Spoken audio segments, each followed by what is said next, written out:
A long time ago in Italy, there was a poor carpenter named Geppetto.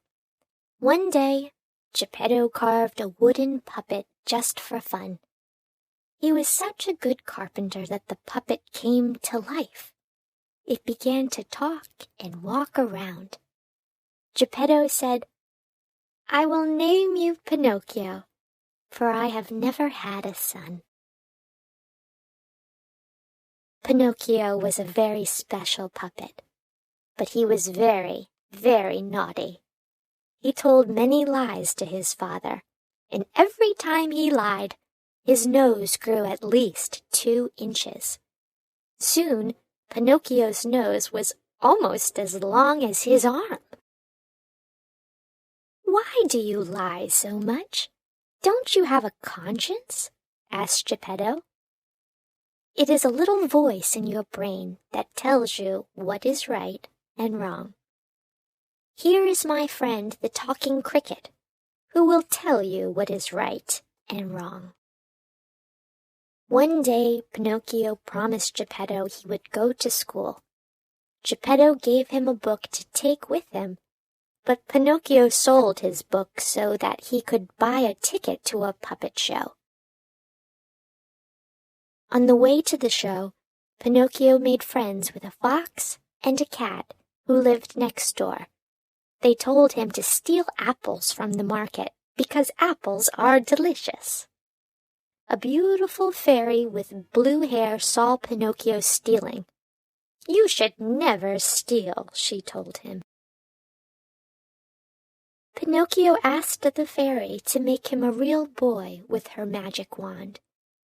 She said, "Only if you behave yourself, go to school, and always tell the truth." Instead of going to school, Pinocchio started going to the land of make-believe every day with his friend Lampwick. The land of make-believe was so fun for little boys. They could have all the toys and games they wanted. The only problem was that the boys were all liars who cheated at games. Every day, Pinocchio told Geppetto and the fairy that he was learning to read and write. Every day his nose grew even longer because he was lying. Finally, he ran away to live forever in the land of make-believe. One day, Pinocchio woke up with very sore ears. He realized that he had grown donkey ears in the night, and so had Lampwick. They were turning into silly donkeys because they had been so naughty.